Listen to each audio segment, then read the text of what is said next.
John Santiago Brown. Pockets. Alright, so the charge pipe finally came in. Here it is, guys. Check it out. So I went ahead and jumped on the VRSF charge pipe. I'm not talking now. So I went ahead and got the charge pipe from VRSF, and it got here super fast, guys. I ordered it, I think 2 or 3 days ago, and I believe the same day that I ordered it, it actually shipped out. So it's super fast, super convenient. So it does come with 2 bongs attached to it, and they are plugged in. Ay, cuidado, vente con papi. Siéntate aquí con papi, siéntate. No, Tina, aquí. But I did go ahead, Boogies, get the additional O-ring that I'm gonna need, and it comes with additional clamps and the silicone attachment piece. Very simple. Actually, I like the design of this one because it has like a grainy finish to it. Yeah, so it has a grainy finish to it, like a matte black grainy finish to it. So that's actually why I went with this one. And I believe I paid, how much did I pay? I don't remember, but anyways, I paid this much for the charge pipe and the additional O-ring. Hey. Alright, so let's go ahead and install it real quick while I'm babysitting my little girls. So let's see how this is gonna work out. You ready, Tina? Boogies, you ready? Yeah. Let's go. The quality is super straight, super awesome. So this is actually gonna be a super easy install. It was at this moment that he knew. He f***ed up. For you guys. If you guys have never done this before, I'm gonna take you step by step. It's super easy. So this is the piece right here that we are going to be replacing. So we are gonna be taking off the air box, and that's basically it. And then a couple of these little hoses back here. Then we will be able to reach in and get to this actual charge pipe. All right, so the first thing you guys are gonna want to do is remove this duct piece right here. And I've already removed some of this stuff just to kind of make it easier. With a simple flathead screwdriver, you'll prop it off here on the side. One clip on the side, and that just pulls right off. Once you have that done, what you're gonna do is remove these 3 clamps right here. You just with a flathead screwdriver prop it open right here on your mass sensor. In order to disconnect the connector, you gotta have flathead screwdriver, and in the prong right here, you're gonna push up on it. So right here, you're gonna push up. Once you push up, pull out, it'll come right off. So once you guys come up onto this side, there's a clamp piece right here holding up the rest of this box, and with just a simple flathead screwdriver, just start slowly loosening that up. Okay, so once this clamp is loose, you can go ahead and just slowly start removing this box. Simple as that. So next step is actually removing the actual intake box itself. So I believe with this one, there's no screws. I think you just prop it off as such. And back here you do have some connections that you have to remove. All these connections right here, they have to come off. So there is a metal bracket that you guys can see right here. That bracket is holding on to a lot of these connections. There are rubber grommets right here that you can see. That just slowly props up away from the bracket. So with just a flathead screwdriver, you can kind of pry it open. Box comes right off. This is the bracket I was telling you guys about right here. Okay, and in each one of these 3 prongs, it's really just 3 grommets that slip in here. Push them up this way, each one. Get a flathead screwdriver, prop that open, and remove it. We got all this removed.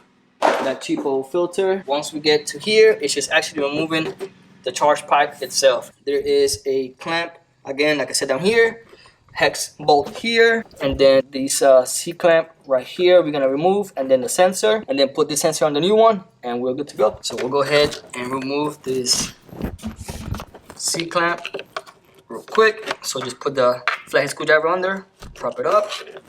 There you go. You hear a clip when it's off. I don't know what size Allen key this is. You guys can probably figure it out. It's very small. And this is what I'm going to use since I don't have a hex key. Basically the same thing. You're going to use this to remove this bolt right here.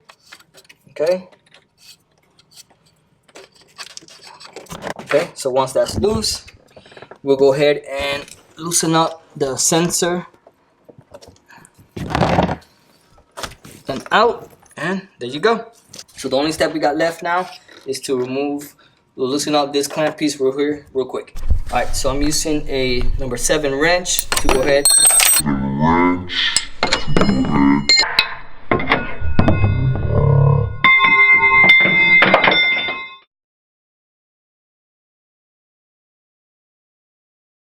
So we'll go ahead and remove this clamp piece right here real quick. Alright, so once that clamp is loose, you can go ahead and just slowly start removing it. It should be loose now. You're gonna reuse the C-clamp, so make sure you go ahead and take this off because you're gonna use it for the new charge pipe. There you go. Old charge pipe is out. This piece of junk. Old, new, bad, good. So right here on the old pipe where the C-clamp goes, if you guys can see it right here, I don't know if that's even showing it or not, but right here is cracked where the actual C-clamp goes.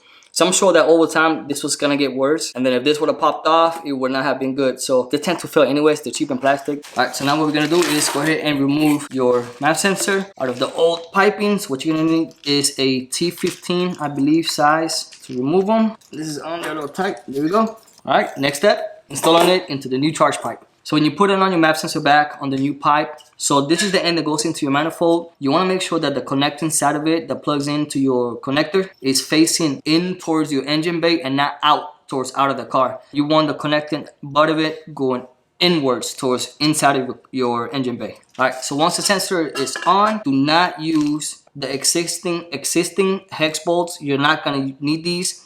This will strip out the holes that are on there. So they provide you with new screws and washers. So do not make the mistake, guys, please. I almost did it just now. So use the new screws, get them in there. All right, there you go. So sensors put back on, time to put it back into the car. All right, so your last steps, guys, are to put your silicone hose, C-clamp.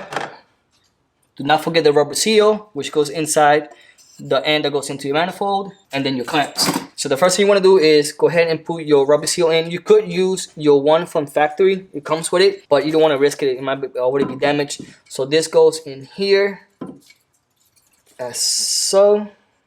Pretty simple, just kind of just slides up in there. The rubber seal is on there. Loosen it up.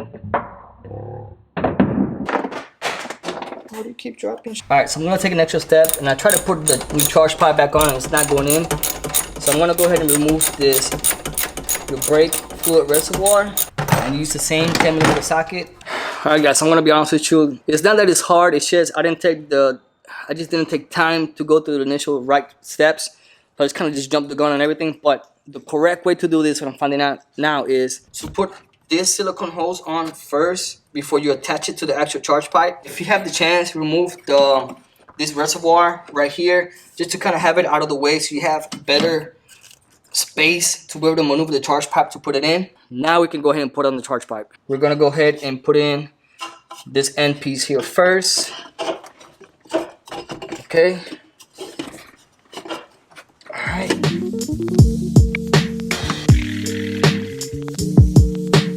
The silicone hose under, do not tighten it up yet because you want to be able to maneuver that silicone hose. Alright, so the charge pipe is finally in. I think I've been here for like an hour trying to work this thing out. So it's a real super tight fit, guys, just a heads up. It's tight in there. I haven't even clapped anything down yet. Alright guys, so here it is. This is the final product. Boom. So C-clamp is on there, nice and tight. Sensor's back on. Both clamps have been tightened down, sturdy, ready to go. Whenever you get done, just go ahead and double check, go back through everything, make sure all the bolts and clamps are tightened down, make sure you're not missing anything, make sure you don't break anything for that matter.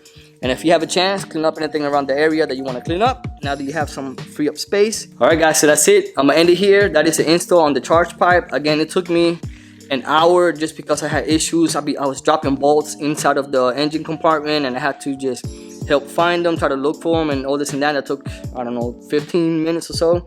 This is my first time installing this charge pipe, so I had to figure out that the easiest way to do all this is to install first your silicone hose.